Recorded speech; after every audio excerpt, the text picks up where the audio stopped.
Olá pessoal, sejam bem-vindos a mais um vídeo do canal. Eu sou o professor Cauê. E eu sou o professor Brendo. E juntos a gente está aqui para apresentar o Antes Arte do que Nunca. Então, gente, no vídeo de hoje a gente vai trazer essa série de volta para o canal aqui, só que agora a gente vai começar da forma certa, vamos voltar um pouquinho na história e a gente vai falar sobre arte rupestre, não é mesmo? Então, primeiramente, a gente vai começar pela pré-história. E por que a pré-história tem esse nome, pré-história? Você lembra? Não só a pré-história tem esse prefixo, como outras coisas, como pré-escola, pré-natal. Então, toda palavra que tem o prefixo pré ali no comecinho, significa antes, né?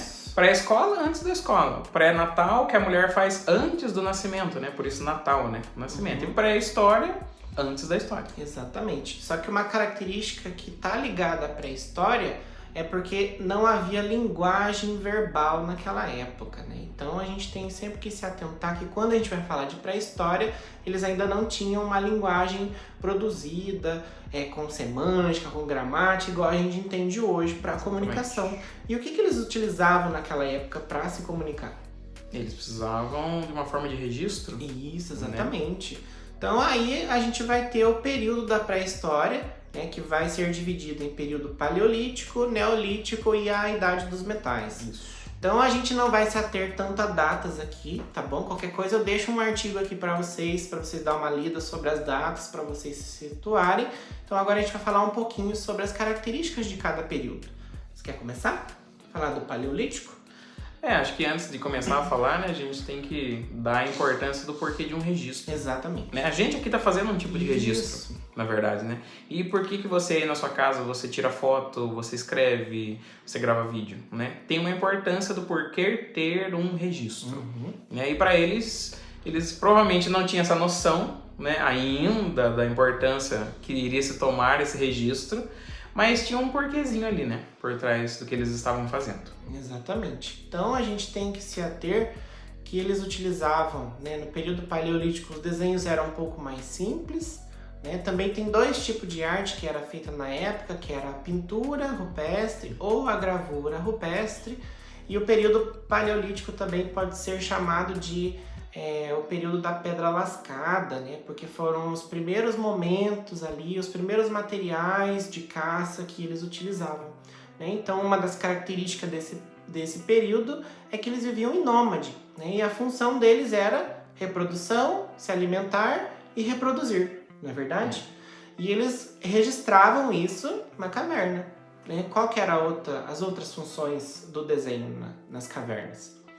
Saudade quando só as pedras eram lascadas. Mas enfim, eles registravam tudo que eles faziam ali, né? E alguns historiadores acreditam que pelo fato deles registrarem na parede, por exemplo, uma caça, ficaria mais fácil essa caça. Então é como se fosse, entre muitas aspas, uma religião ali deles. Então, eles acreditavam que aquilo seria mágico, alguma coisa assim. Então o fato deles registrarem, fazer o desenho da caça, do plantio e por aí vai, facilitaria então essa realização do que eles acabaram de registrar ali na parede. Exatamente. Então a gente tem nessa época do período paleolítico, né, e dos outros posteriores, a característica principal que é a questão do ritual, a questão do mitológico, então, e também principalmente para a caça, né? Porque como os animais eram maiores do que eles são hoje, né, eles teriam que tentar agir em conjunto para conseguir derrubar uma presa. E a forma que eles faziam isso era através dos desenhos, né? Então, aqui no Brasil a gente tem o Parque Nacional da Serra da Capivara no Piauí, né, que tem vários registros lá históricos. Vou deixar algumas imagens aqui para vocês. E outra característica desse período paleolítico é que além, né, dessa questão da caça, do registro, do ritual, do mágico, eles também era uma forma deles se organizarem em bando, né? Então, porque quando a gente entra em contato com os registros, a gente pode perceber que os registros eles variam de um lugar para o outro. Né? Então, por exemplo, lá na caverna de Altamira, na Espanha, eles, por exemplo, faziam a impressão das mãos né, na parede das cavernas, né, que era algo como se fosse um efeito negativo. Eu coloco a minha mão, venho com a tinta por cima para poder imprimir a minha mão. E como que era feita o material deles? Como que era feito? A maioria deles era totalmente natural, né? Plantas, ervas que tingiam, que saía a cor, né? Por exemplo, você pega uma verdura aí que tem cor, por exemplo, repolho roxo. Isso. Vamos dar um exemplo bem básico, lógico, né? Beterraba, entre outros. Batata doce, por exemplo. Se você cortar ela e deixar numa superfície, a superfície vai ficar roxa também. Exatamente. Então aí também, acredito que sangue, Sim. né? Terra e excremento, muitas das vezes era utilizado também. Também usavam muitos ossos carbonizados, também usavam muito a questão das resinas e das plantas para conseguir fazer a liga, porque pensa só, eles utilizavam muito de compostos orgânicos, tanto é que as cavernas estão aí até hoje com esses registros, então por isso que, né, a questão da tinta fixar mais na parede era justamente pelos que eles utilizavam naquela época. Né? Então, com o surgimento do fogo, né, é algo também que vai ajudar muito na questão da caça, principalmente para eles se deslocarem à noite, se deslocarem de um continente para outro, porque a gente está falando de um período que não geograficamente falando não é como a gente conhece hoje, né, com a divisão total aí dos continentes, então era muito mais fácil a questão da deslocação deles. Né? Então, mas justamente a questão do Homo sapiens, ele foi a espécie que permaneceu perante o Neandertal por causa disso, por causa da questão de senso de caça, de senso de inteligência, né? A gente vê aí na teoria de Darwin, né? O apto, o mais forte é o que sobrevive, né? E hoje a gente está aqui discutindo sobre isso. E daí depois a gente chega um pouquinho no período neolítico. Lembrando que toda palavra começa com neo, o prefixo neo significa novo. Então vai mudar alguma coisinha ali. Exatamente. Então, se é neolítico, ele passa de pedra lascada para pedra polida. Isso, exatamente. Né? Justamente porque eles já estão dominando um pouco mais a pedra, dominando um pouco mais os ossos, estão afiando mais, estão descobrindo novas funções para materiais antigos e descobrindo outros materiais, como por exemplo o marfim. Né? Eles estão entendendo que a partir de agora eles não tem que ficar só no local onde tem comida, acabou, vai embora. Não, eles começam a entender que se ele comer ali e derrubar a semente, vai crescer, vai produzir e ele pode também caçar. Exatamente. Então essa questão da caça ainda é algo que continua, só que é no período neolítico que a gente vai ter o primeiro senso de comunidade, de conjunto. Não que no período paleolítico eles não tinham, mas é que agora cada um vai ter a sua função. Né? Então é ali que começa, por exemplo, na arte, a manipulação da cerâmica, começam a ter um pouquinho mais de preocupação com a parte estética, né? Porque tem alguns artistas, historiadores, que até falam que a arte rupestre ela não pode ser considerada arte, né? Só que daí a gente entra na questão da diferença entre arte e artesanato, né? Porque naquela época eles faziam a arte com uma função, né? Então eu vou fazer uma lança para poder caçar, eu vou fazer um baú para poder armazenar alguma coisa. Fazer uma panela para poder cozinhar. Exatamente, né? Justamente porque já tinha surgido o fogo, já tinha dominado o fogo, já estavam aprendendo a dominar os outros materiais e a gente tem esse senso também de produção agrícola, né? Então eles aprenderam a plantar, aprenderam com a lua, com as estrelas, com as estações do ano, qual época eu preciso plantar tal coisa para eu poder colher. Então eles não ficaram reféns 100% da caça e da carne. Lembrando que esse salto temporal aí não é tipo 1 ano, 2 anos, são muitos anos. São milhares de anos, bem isso. Então demorou muito para eles terem essa noção, né? Não sei se alguém aqui, provavelmente a maioria já assistiu aquele filme Os Croods. É verdade. Quando começa no filme do primeiro, né? O filme 1, a narradora lá, que é a personagem principal, eu não me recordo o nome dela, mas ela vai aparecer aqui. Vou colocar a imagem dela aqui. Ela começa a citar que eles são homens das cavernas e eles só ficam nas cavernas. Ou seja, o primeiro filme eles ainda não estão habituados a sair do local. No segundo filme, tem uma narração dela onde eles vão tirar a foto, né? Que eles passam, igual ele acabou de falar, dessa impressão em negativo. E eles batem o rosto na pedra, ela acaba falando, a gente deixou de ser homem das cavernas. Ou seja, eles estão evoluindo nesse filme. Eles começam a constituir família, lógico que ali já tá bem clara a família, né?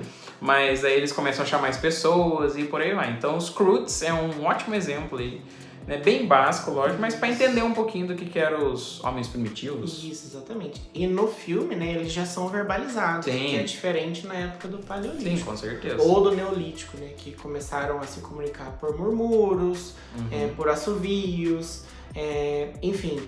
Então a gente entende que foi um salto muito grande na história e até a gente chegar na Idade dos Metais. Sim. Né, que já se aproxima um pouco mais com a nossa realidade.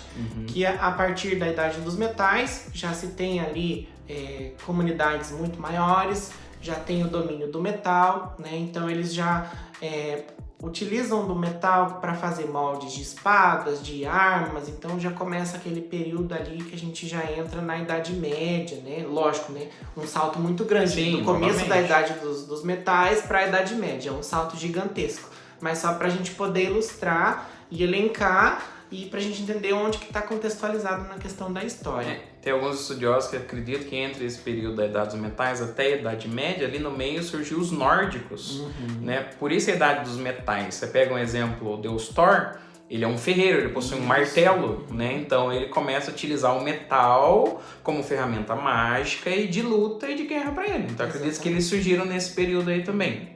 E agora que você falou do ferreiro, eu tenho Ferreira no nome, né? Então provavelmente meus antepassados eram ferreiros, porque antes o nome era atribuído à função.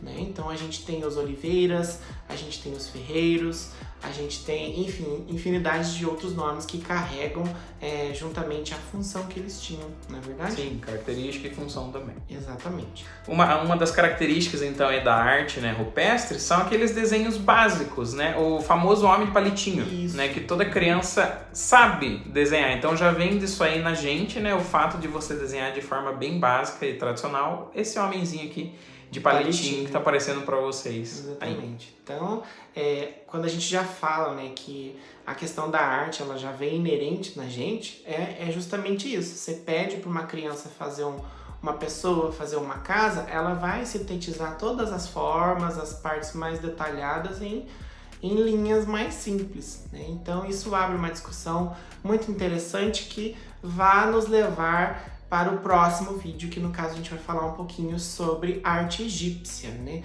Lei da frontalidade, cor, enfim. A arte ela já começa a ter uma característica mais diferente, mas a gente vai deixar para a gente conversar um pouquinho mais sobre arte egípcia no próximo vídeo. Você quer complementar mais alguma coisa sobre arte rupestre? Acho que além das pinturas também começa a surgir ali, né? Acho que entre e pós o período da Idade dos Metais, que eles começam a construir também instrumentos musicais. Né? Que a função desses instrumentos nada mais é que representar também a natureza. Que daí é auxiliar ele nas caças, por exemplo. Ia lá e criava uma flauta, um apito que simulasse um pássaro. Exato. Provavelmente os demais pássaros ali em volta iriam ouvir e para ele caçar seria mais fácil. Né? Tanto que tem um episódio do Pica-Pau que não tem nada a ver com o período, mas tem o apito de pato. Né, que ele começa a soprar e os patos vêm para o caçador pegar. Então é uma representação ali também na utilização dos instrumentos musicais. Começam a surgir aí também. A maioria do sopro e percussão, né, com certeza. Exatamente. Agora que você falou, eu lembrei da questão da arte oriental. Né? Então, aqui no Ocidente, a gente, né, os nossos antepassados, eles tinham que a arte ela tinha que ter a função de alguma coisa, né? Ou de registro de caça, ou como instrumentos musicais, igual o Breno citou. Mas lá na China, a cerâmica ela era tão importante quanto a escultura, porque o objetivo dos orientais era captar a essência ou o espírito da natureza em determinado objeto. Então, para a gente ver que essa questão da cultura, ela começa a se segmentar de acordo com as regiões, com os costumes, e ela vai sendo modificada conforme o passar do tempo. Né? Então, algo para deixar aqui para a gente poder finalizar, sempre quando você vê uma questão, né, de vestibular, qualquer coisa que vai falar sobre patrimônio, sobre cultura, a gente tem que ter em mente que a cultura ela é um bem mutável, né? Ou seja, ela não permanece do mesmo jeito. Por isso que a gente tem as diferentes manifestações artísticas ao longo da história, né? Porque a arte ela tende a se modificar e ela tende a expressar de acordo com a realidade com os conceitos, com as ideologias que estão presentes em determinada época, em determinado momento, tá bom? E é isso, pessoal. Esse foi o nosso papo bem tranquilo aí sobre arte rupestre. Espero que vocês tenham gostado. Se vocês gostaram, deixa o like aí para curtir, para engajar o canal, que agora estou voltando com os vídeos, principalmente com esse quadro. E espero que vocês gostem um pouquinho aí da nossa conversa sobre arte e história da arte, tá bom? A gente se encontra no próximo vídeo e tchau! Sigam a gente nas redes sociais aqui embaixo.